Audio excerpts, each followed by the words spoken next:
Hi, Design from Groovy Entertainment. Today we got another book on tape to play for you. Today's book is Abraham Lincoln for 1985. So let's get started.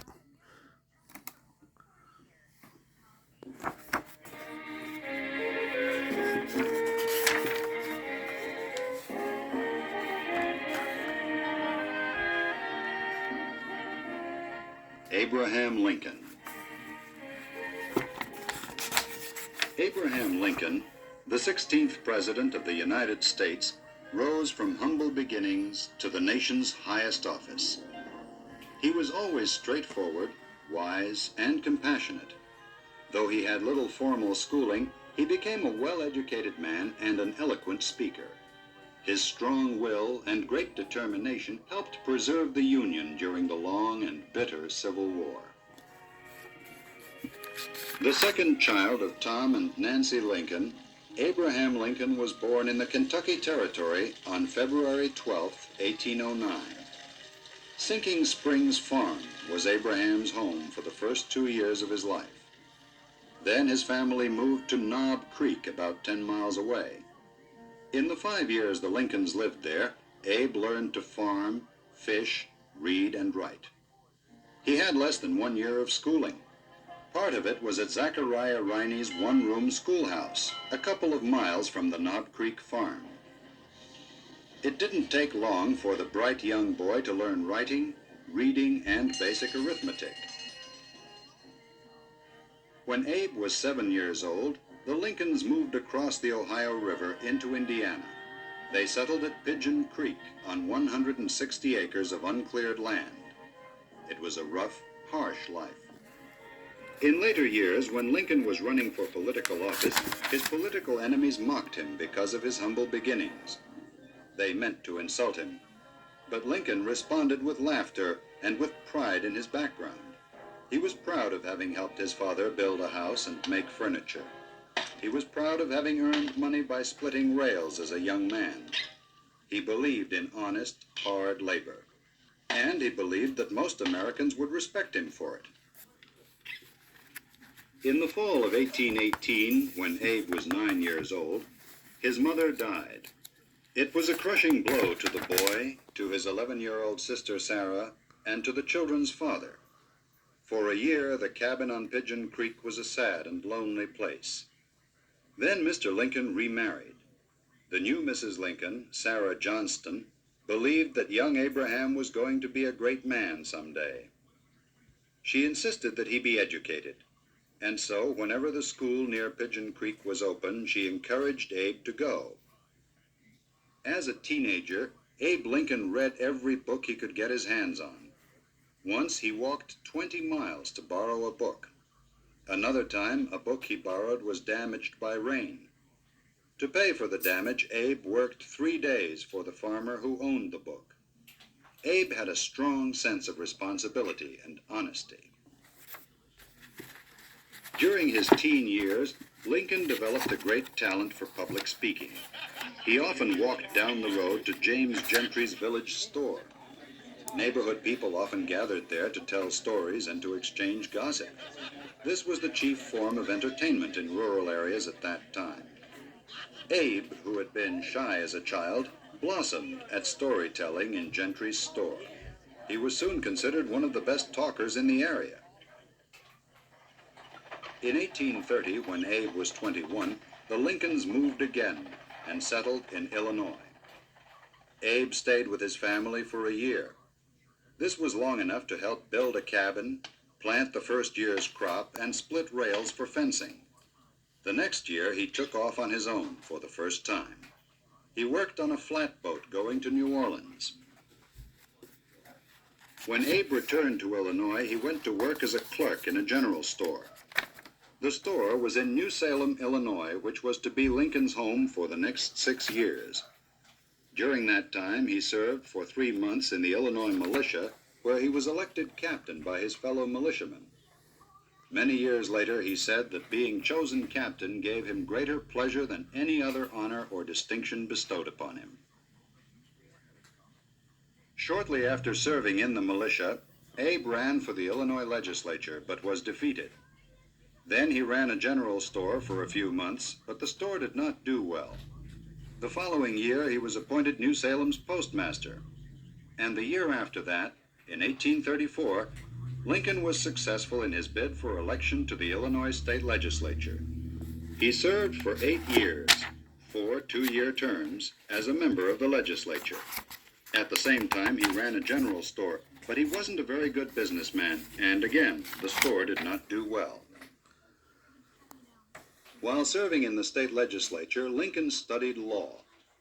In 1837, he became an attorney licensed to practice in the state of Illinois. A few years after that, he married Mary Todd. For 24 years, Lincoln practiced law in Springfield, the state capital. He enjoyed a reputation as one of the state's best trial lawyers. In time, he earned a very good income, which enabled him, his wife, and their 3 sons to live in a large, comfortable home. The years in Springfield were among the happiest of his life. But concern about important issues of the time drew Lincoln from his secure world into national politics. Slavery was one of these issues. Would the new territories of the American West be admitted to the Union as free states or slave states? The future of the United States depended on the answer to that question. Abraham Lincoln had always believed that slavery was morally wrong. However, he did not believe that slavery should be abolished in those states where it had existed since the country was founded. Lincoln felt this way because he was certain that an attempt to end slavery in the South would cause a split in the Union. And he believed that the Union must be preserved at all costs. Lincoln was equally firm, however, in his belief that slavery should not be extended into the Western territories. In other words, Lincoln did not set out to eliminate slavery, but rather to keep it from spreading. After serving in the United States House of Representatives, Lincoln ran for the U.S. Senate in 1858. His opponent was Stephen A. Douglas, who was not against slavery. During the campaign, the 2 candidates faced each other in a series of public debates. Although Douglas won the election, the debates made Lincoln a nationally known figure. His reputation was so impressive that the newly organized Republican Party chose him as their 1860 nominee for president. When the voting was done, Abraham Lincoln had been elected the 16th president of the United States. Between the election in November of 1860 and the inauguration in March of 1861, the Union began to come apart. In December 1860, South Carolina seceded from the United States. It was quickly followed by the other southern states. Together they formed the Confederate States of America. Then, on April 12, 1861, Confederate soldiers attacked Fort Sumter, a Union garrison in Charleston, South Carolina. The Civil War had begun. For 4 years, the Union and Confederacy fought the bloodiest, most devastating war in American history. As the president, Lincoln wanted only to end the war and preserve the Union. In 1862, he wrote, "My paramount object in this struggle is to save the Union, and is not either to save or destroy slavery." But soon afterward, he had changed his policy toward slavery. He issued the Emancipation Proclamation, which stated that all slaves in states that were still in rebellion on January 1st, 1863, would be set free. The slaves in states loyal to the Union were not freed, and the federal government could not enforce the Emancipation Proclamation in the Confederate States. Although any southern state that was willing to return to the Union would have been welcomed back, even as a slave state, the South refused to give in. The war raged on, and the move to end slavery entirely was strengthened. In November 1863, President Lincoln made his memorable Gettysburg Address. The occasion was the dedication of the cemetery for the soldiers who had fallen in battle at Gettysburg, Pennsylvania, 5 months earlier. In his speech, Lincoln spoke of all the dead soldiers, saying, "We here highly resolve that these dead shall not have died in vain, that this nation, under God, shall have a new birth of freedom, and that government of the people, by the people, for the people, shall not perish from the earth. Lincoln repeated this theme at the inauguration following his re-election as president in 1864. It was clear that the war was coming to a close and that the North would be victorious. But Lincoln, a just and merciful man, was not elated by the victory. Rather, he was saddened by the 4 years of death and suffering on both sides. And with the hope of binding up the nation's wounds, he asked for charity for all and malice toward none. On April 9, 1865, General Robert E. Lee, commander of the Confederate Army, surrendered to General Ulysses S. Grant, commander of the Union troops. The war was over, but there was still much to be done. Abraham Lincoln had preserved the nation. However, he did not live to lead it through times of peace. On April 14, 1865, as President and Mrs. Lincoln attended the performance of a play, tragedy struck.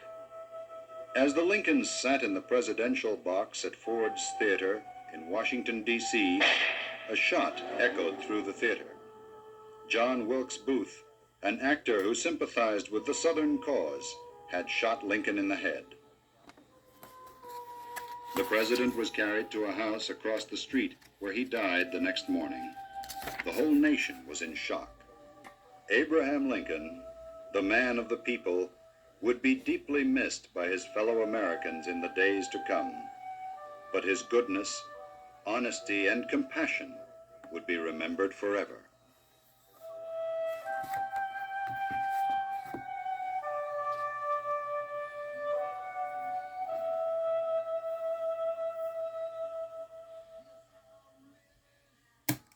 So that was Abraham Lincoln for 1985. So if you like, subscribe, share, and comment, and have a groovy day with another video coming out real soon.